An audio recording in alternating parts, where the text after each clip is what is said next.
Welcome back, Welcome back, and we and have we have introduced you an to an amazing young lady. Her name is Mumtaz Suliman. She's written a book called A Pinch of Saffron. And I think it's so appropriate that we're talking with her this morning simply because we know that gender-based violence issues are making the rounds pretty seriously. We've heard about the young lady, pregnant, 8-month pregnant lady, being stabbed multiple times and hanging from a tree. So these are all the horror stories, just one of the horrible horror stories that is making the rounds. So today on the show, Mumtaz Suliman is joining us to talk about her book called A Pinch of Saffron. Mumtaz, assalamu alaikum. Are you on air? Can you hear me? Walaikum salam wa My screen rahmatullah. is frozen here. I'm not sure if you can hear me or not. I can hear you very well. Can you hear me? I can't see you. I hope I'll be able to see you in a minute or two. Great to have you on the show. Welcome. Thank you so much for this opportunity again, Auntie Julie. My inspiration. Thank you for having me. Flattery will get you everywhere. Alhamdulillah for that. A Pinch of Saffron is really your life story. I guess it's a bit, you've changed the names and identities and possibly even places of where the story unfolds. Were you concerned at all that the people that are in your life, that has crossed paths with you, may take offense that you're telling the story? And I think it's a raw story that hits you in the gut. Yes, absolutely. But as you've mentioned, the gender-based violence, the sexual abuse, the racism that's been so rife at this present time, I know that my book has ruffled a few feathers. And I also realize that these are the feathers that it's ruffled are the same people that use no to violence or no to sexual, no to gender-based violence and no all lives matter, Black Lives Matter, are the ones that just lobby in the trend of a hobby. And the idea of us that are doing the protests, in the past we had genuine protesters and now we still have that cup full of genuine protesters. It's to create an awareness with no intention to hurt anybody else, because what happens with our communities is we tend to use this huge Band-Aid plaster and we just want to cover things up, but we're not really facing the issue at hand. And so if I myself or people like me have written about our stories, it's to create an awareness and hopefully get communities to shift, because it doesn't make sense to want to change a world when you can't change, when you cannot shift the people in your home or your communities or your country.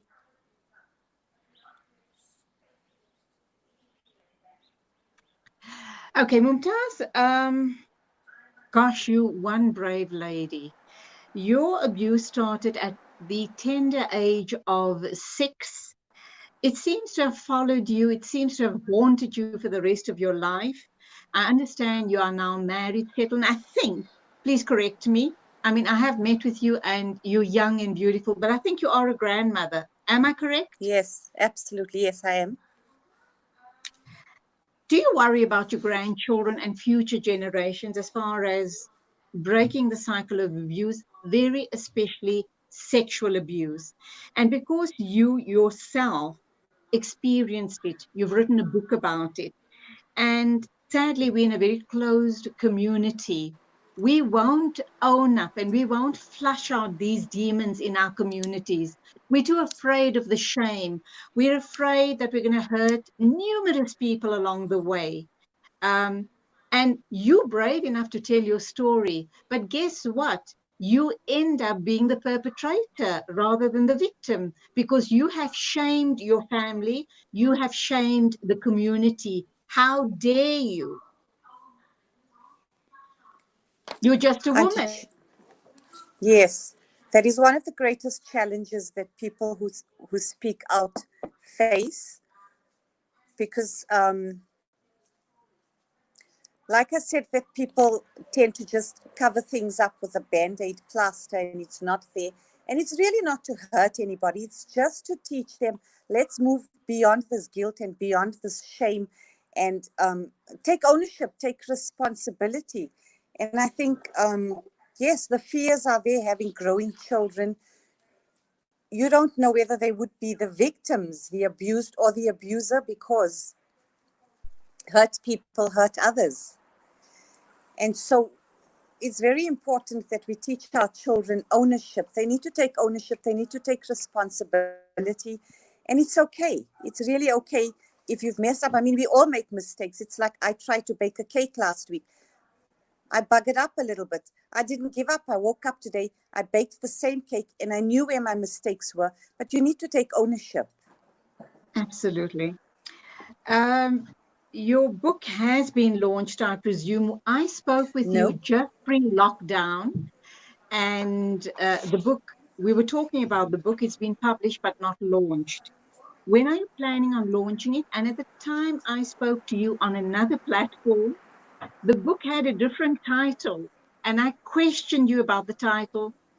I felt that it might be offensive to certain people in the community or possibly even the general public. What was the original name of the book, and why did you go ahead and change the title? Okay, I haven't changed the title. The title on the book still remains the same, because I did do a vote on social media platforms, and 99%, literally 99%, had voted the initial title, which contains profanity. And quite simply, it's I'm not a mop, but it has profanity in it. And the inference of the mop is something mop. Is that I'm not in something mop, yeah. Okay, we're not going to verbalize that word, that particular word on air today. But for the purpose of this interview, you've called your book A Pinch of Saffron. Why? Yes, so I do have the influence of saffron as well. So the influence of the mop is we go through life feeling not good enough, and we feel like a used and abused mop. And then the influence of saffron comes along. It's a thread that continues through the book, where love and forgiveness shadows. I mean, there's saffron where I was treated when I was visiting the Molanas. They used saffron, and then saffron comes up again when my great-grandmother, who was a victim of racial abuse, had died, and people had said her level of piety was so intense that when they'd left the graveyard, her cemetery had given the scent of saffron. So I think saffron has played a very important part in my healing process. You had you come from quite a background. You have a grandmother who was African, as in indigenous African, not Indian. And then you were born and brought up in a small town, which also meant that you had to be shipped off for your early years of schooling. So let's look at the story around your grandmother. Were you, as a little girl or as a family, discriminated against because you had an African grandmother? Yes, it was my great-grandmother. And I think that will also ruffle a lot of feathers. But again, I say, we are screaming, all lives matter, Black lives matter. And yes, I'm proud of my African heritage. And I think that she was such a good Muslim that you look beyond her color, because she raised a progeny of alims and muftis and qaris, despite that I could have been someone that jumped out of the pot. But her teachings have honored the family. MashaAllah. When did you realize in your very tender life, and all of this is contained in your book?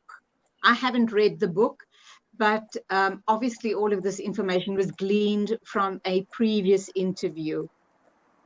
When did you realize that you are being abused, that what is happening with you is not right, that it doesn't feel right, but you were helpless, there was nothing you could do about it?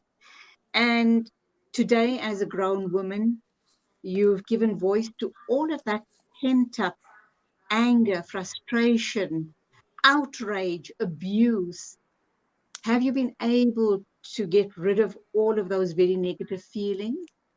And I've thrown a whole lot of questions at you.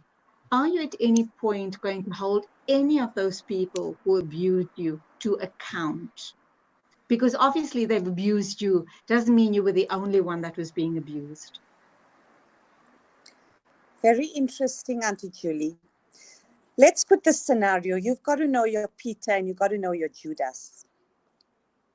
You know that Peter has a bad day and Judas has a bad heart. Peter can be restored. Judas must be released. So you reach that point of complete nothing, complete zero, and you need to take your power back and rise. Because you have a choice. Everybody has a choice. I mean, we can't walk around saying my glass is half empty or my glass is half full.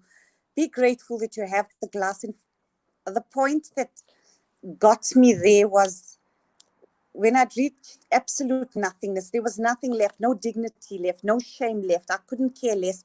And I needed to pick up the pieces. I had to make a choice. And my choice was for me. A better life for me, a better life for my children. I knew my Peter and I knew my Judas. All right. I'm going to fast. So when you ask me if I'm still with the person was my Peter. Peter had every deservability of restoration. And that Peter is your husband you're referring to? That Peter is my husband. Okay, so you were abused sexually as a young girl. When you married your husband, was he aware of your abusive history, your background? And did that change the dynamics in your relationship? Did he feel you were lesser, or did you feel you were lesser and deserving of the physical abuse or the verbal abuse from him? I think it didn't change the dynamics from his part. But for me, yes, it was my deservability that was called to account. So I felt not good enough. And so I would attract more abuse. So you'd get different faces with the same form. And it's just because of how you treat yourself. I felt like a mop and I felt not good enough. So I attracted it. The good news about this story is that even though you were in an abusive marriage, you called it out. You asked your husband or told him to man up, be a man. And alhamdulillah, your marriage has been saved. You've told me that he's a very good man. You love him. He loves you. And you guys were able to work on your marriage. And it's a solid marriage today, alhamdulillah. No doubt he also, no doubt, apart from the abuse that you suffered, through him, he probably is more appreciative of you as a woman now, because you stood up and you said, enough, I refuse to take the abuse. Yes, he does. He does have a lot more respect for me. I respect him. Our home has a lot of good energy, good vibes, because everybody follows, everybody has shifted. We use tools, prayer, meditation, affirmations, we use visualizations, we use gratitude, we use forgiveness. So we use these tools and everybody's shifted. Everybody has a lot of respect for each other. I live in a predominantly Jewish community, so I have lots of friends that come in here and wouldn't want to leave because of the energy. And I think it's got a lot to do with the tools that I place. I have to feed off that positive energy. You say you guys have shifted. This was a conscious decision by the family to start working on yourselves. But how do you share the story? How did you share the story without shame or blame, possibly with your children? Because by sharing, you strengthen them and they will never, inshallah, be victims of any form of abuse. So how do my children, just repeat that, Auntie Julie? How did you share your story with your children Oh no, without blame or shame? it's very And, you simple, know, Auntie Julie. mhm, It's a process. It's a long process. So I've been doing this work for 10 years, and I didn't force anybody to change. They just watched me. You know, Khalil Gibran, your children live by what they learn. Your children are not your children. They live by what they sure. learn. And that's exactly what's happened here. They watched me. So each one had a different milestone of to experience change. And each one attracted challenges in their lives to push them out of their comfort zone and shift. It's a lot like playing hopscotch, you know. You mark a spot and you stand there, and then you jump somewhere else. So you've shifted. So each one shifted in their own time, and I didn't put any pressure. So the proof of the pudding is with the little ones. They just grew up into so much of love. They didn't have the kind of challenges that okay, they did have challenges. They've lost their dads, my grandson, my nephews who live with me, but they could deal with these challenges so much better than what we could deal. I mean, when Auntie Rona visited us, we were all ready for it, because whatever happens on the inside, on the outside, doesn't affect your inside when you feel whole and you feel complete and you have love and you have anchoring. Sadly, there are a lot of damaged young women and mothers and grandmothers, and they'll never ever share their story because of the shame. They believe they deserved it.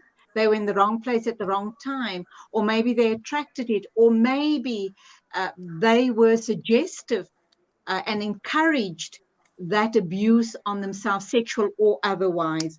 You were nearly 6 years old when your abuse started. Did you Yes. know what was going on with you? Did you try and reach out for help, through some caring adult for that matter?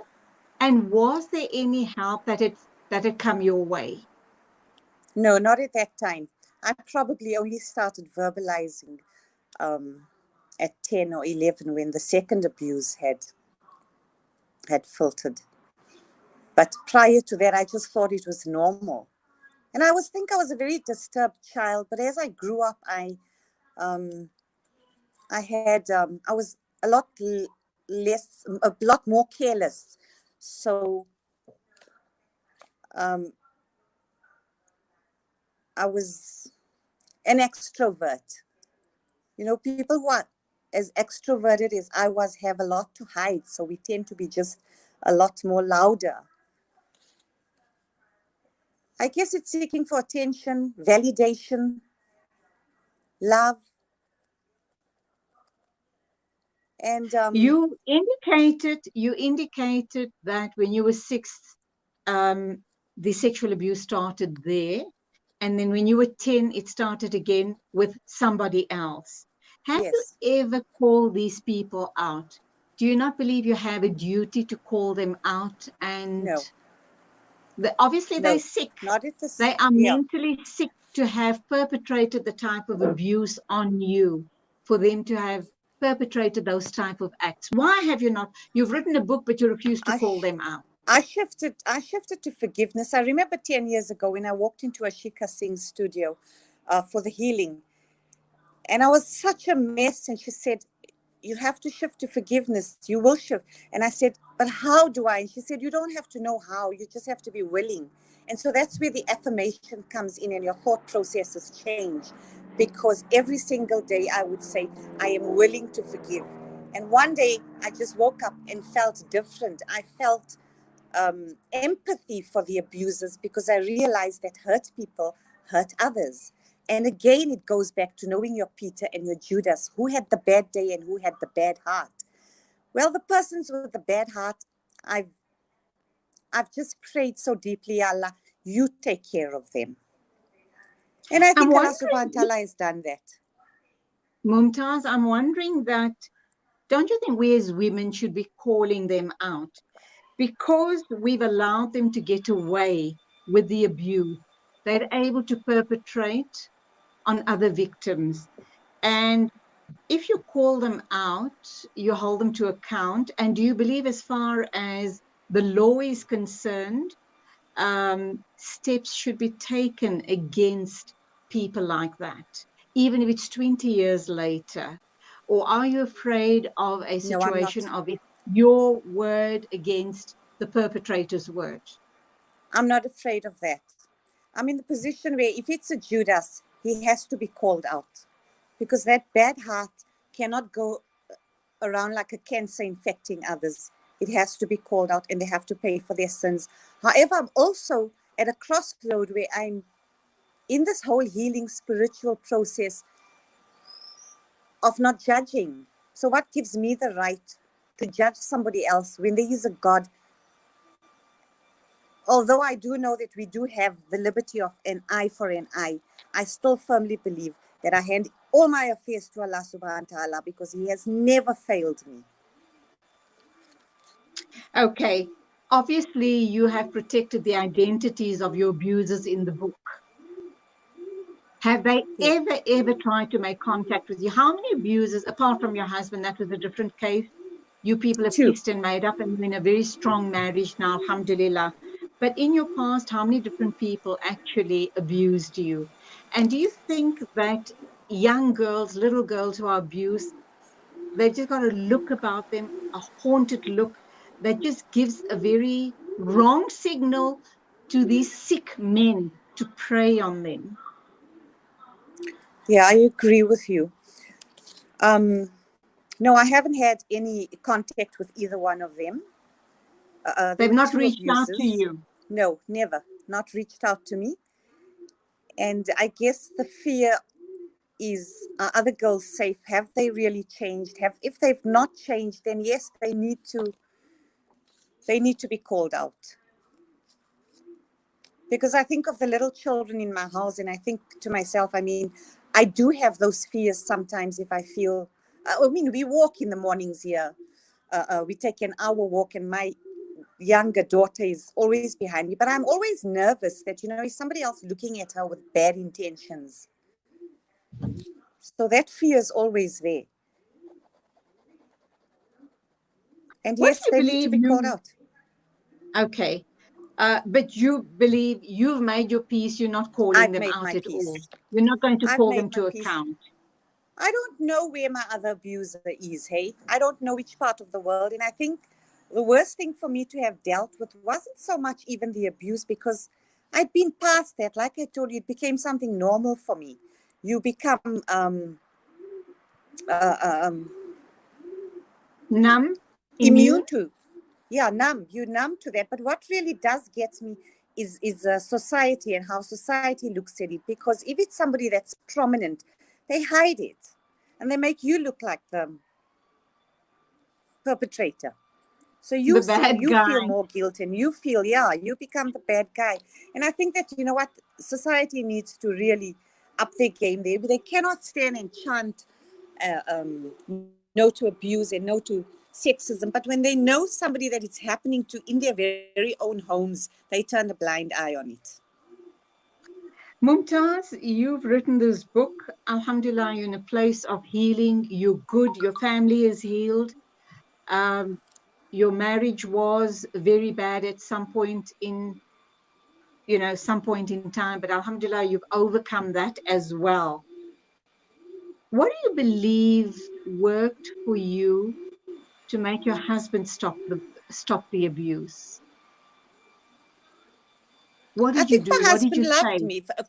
On his part, he loved me so very much that he shifted consciousness when he saw me shifting consciousness. Okay. And I think you are only treated the way you see yourself. So every woman has to take her power back. Every person has to feel deservability and love.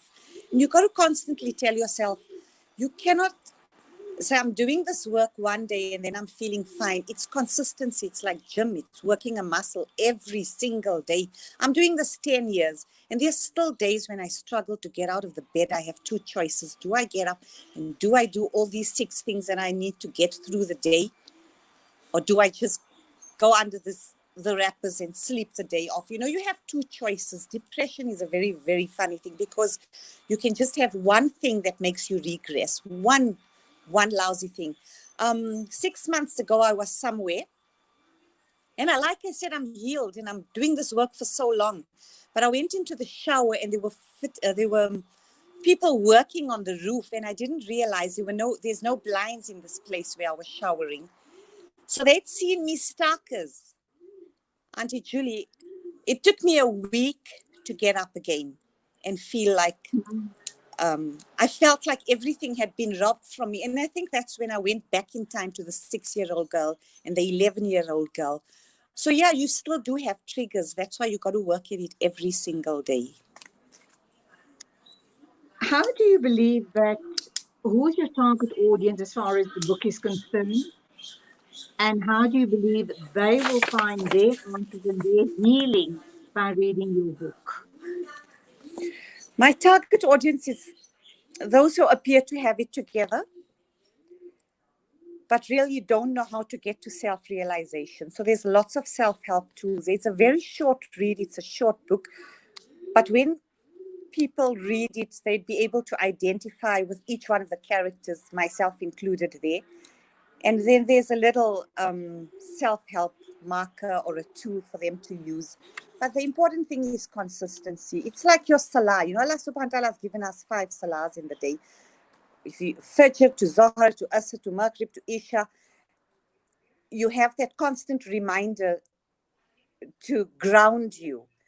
And the moment you are not grounded and you've spent too much time in a toxic area with toxic people or toxic food or toxic anything, you're going to slip.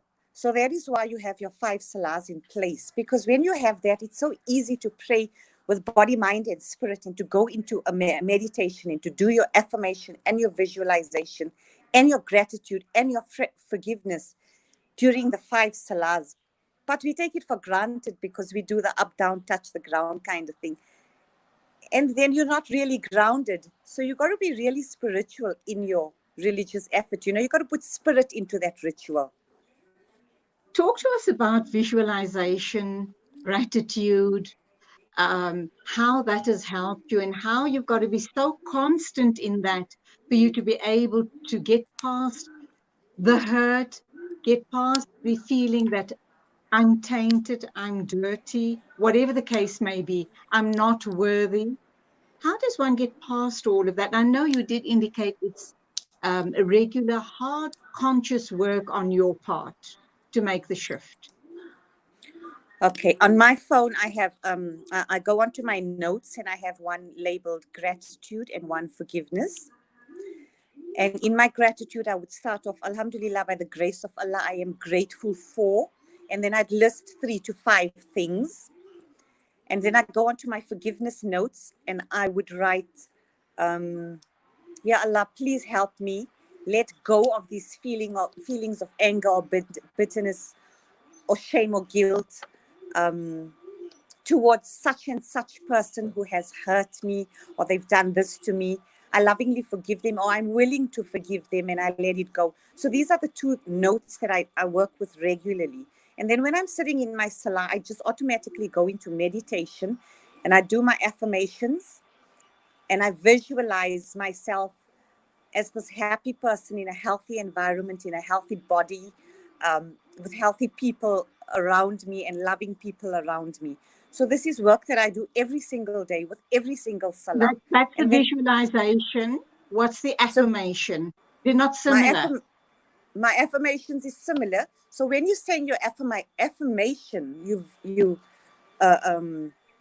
saying it out loud and then you visualize it. For example, I love and approve of myself. I am happy and healthy and whole and complete. So your affirmation is positive and it's present and it's changing your thought patterns, because we so easily switch to, I can't do this. So you need to change that pattern. I can do it. The thought pattern. Your thoughts are going to create your future reality. So okay, every talk to us about the little... Carry on. Every single affirmation you will see become your reality in time. Give us an example. Give us an example my of happy, one healthy good family. affirmation. My happy, healthy family. Alhamdulillah. The happy, right? And the weight I've lost, because remember, when you're so stuck in unforgiveness, you tend to do comfort eating. So I was bordering like 80 kilograms, and I've got a thyroid and I've got diabetes. So I attracted all these things.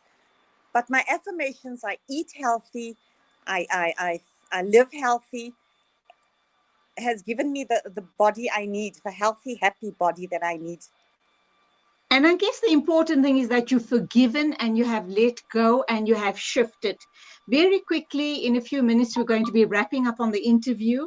You talk about a self-help tool in your book. Can you just give us a brief overview of it? Your self-help tool is exactly what I've told you: prayer, meditation, affirmation. Okay. Yeah. So it's the 6 things. You know, it just sounds so easy when I say it, but Auntie Julie, there are so many people I heal, and they'll call me on a daily basis. I can't forgive, but how do I forgive? And I say, just be willing. Just as Ashikai told me, you've just got to be willing. You know, I heard another interview the other day, and it said that we bring pain upon ourselves. I think it was Yasmin Mohahid, where she says, you bring the pain onto yourself because you put everything else before Allah. And when you realize that Allah is the more important than your children, and more important than love or wealth or relationships or anything, you've won the game.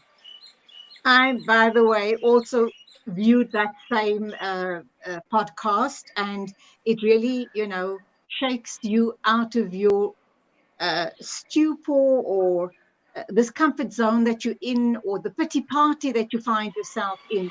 So yes, we need to come to the realization that we are responsible for our own realities. If you think positive, you attract positivity and gratitude. But if not, you're going to be a victim.